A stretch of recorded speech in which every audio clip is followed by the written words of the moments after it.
le nouveau film de Liam Neeson.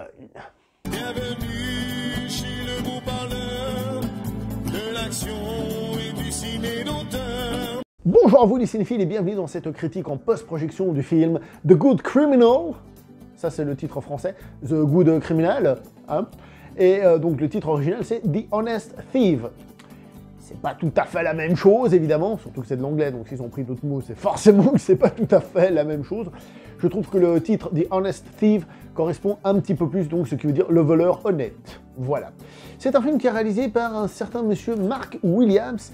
Ce monsieur est entre autres le créateur et le showrunner de la série Ozark, qui a une excellente réputation, je ne l'ai absolument pas vu, mais j'en ai entendu beaucoup de bien, donc je pense que ça c'est un argument vendeur pour beaucoup.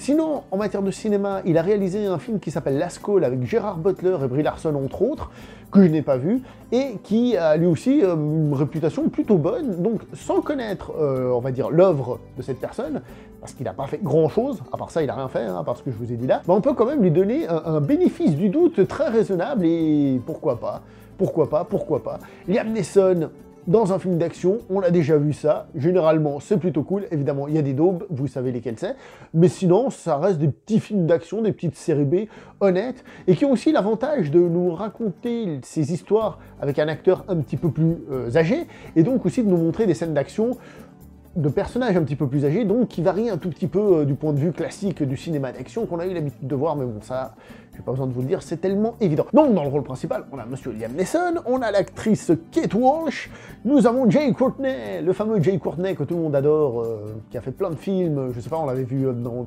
Terminator Genesis par exemple, et je sais que beaucoup lui ont craché à la figure disant que c'était un mauvais acteur, c'est aussi le fils de John McClane dans Die Hard 5, enfin bref. Il avait fait aussi le rôle de méchant dans Jack Reacher premier du nom, si je ne me trompe pas, dans lequel il était plutôt bon, et ça tombe bien parce qu'ici il fait un méchant. On reviendra là-dessus tout de suite après. On a l'acteur Anthony Ramos, donc, qui fait le collègue de boulot du personnage de Jai Courtney. On a Jeffrey Donovan, et on a Robert Patrick, le T-1000. Si vous avez vu la bande-annonce, sachez que le film ne ment pas là-dessus, parce que j'ai vu la bande-annonce après avoir vu le film. Et au moins ils sont honnêtes, c'est pour ça que je vous le dis déjà, ne regardez pas ce film évidemment en vous disant « Ah, je vais voir un film avec Robert Patrick hein, parce que il n'est pas très présent à l'écran, quoi, on va dire les choses comme elles sont. » Alors on va parler des acteurs, parce que j'ai un petit peu déjà parlé de ça. Je trouve que les acteurs dans ce film sont moyens pour rester poli. Alors, il y en a qui s'en sortent parce qu'ils ont une bonne gueule. Je pense justement à Jai Courtney, qui quand il fait le méchant, je trouve qu'il a une bonne présence de méchant, il a une grosse bonne tête de méchant, vous voyez, je le fais très mal, mais il a une bonne grosse tête de méchant. Et il y a l'acteur que j'ai dit tout à l'heure, donc Jeffrey Donovan, qui lui aussi a une bonne gueule, ce qui fait que, surtout sur certains plans, bien travaillés, hein, il y a un plan où ce personnage-là, il est dans la voiture comme ça, et puis il y a les gyrophares, donc ça passe de bleu à rouge comme ça, qui illumine son visage, ça donne des plans bien sympathiques, il a une bonne gueule, ça aide à passer, et pour le reste, Liam Neeson compris, c'est pas terrible. Et quand je dis pour le reste, attention, je m'exprime mal en fait. Au niveau de l'acting, même ceux que j'ai cités là, c'est pas oufissime.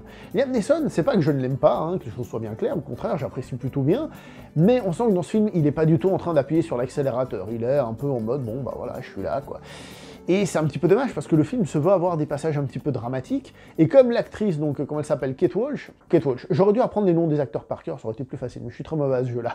Donc, et comme l'actrice Kate Walsh est, je trouve, pas terrible du tout pour lui donner la réplique, lui, il en fait pas grand-chose, et ben les scènes qui se veulent dramatiques sont pas énormes, et le jeu d'acteur en règle générale du film est pas extraordinaire du tout, comme j'ai dit, il est un petit peu sauvé par certaines gueules qui donnent du charisme, et Liam Neeson, le fait qu'on connaisse l'acteur et le fait qu'on l'aime bien, et ben forcément ça lui donne un peu de crédit, mais d'un point de vue interprétation pure, il est vraiment pas en train de se surpasser dans ce film-là. L'histoire du film en elle-même est une variante du Fugitif, avec quelques variations, heureusement évidemment, qui permettent au film d'être assez différent, même si on voit qu'on est dans le même schéma et dans la même idée.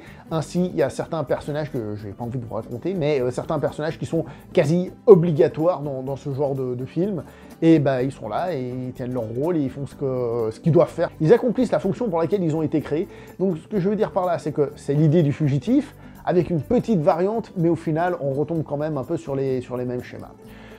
Au niveau de la mise en scène, c'est bien, mais il n'y a rien d'extraordinaire. Tout ce qui est filmé, on va dire, scène classique, ça va, il y a certains plans qui sont assez jolis, des plans un peu travaillé, mais rien non plus de fantastique, de fabuleux. Je tiens à préciser qu'hier soir, je me suis revu Die Hard, et je me suis dit, wow, quelle mise en scène de malade. Et là, forcément, la comparaison, elle fait un petit peu mal quand même. Et donc, il y a les scènes d'action, hein, on va revenir aux scènes d'action.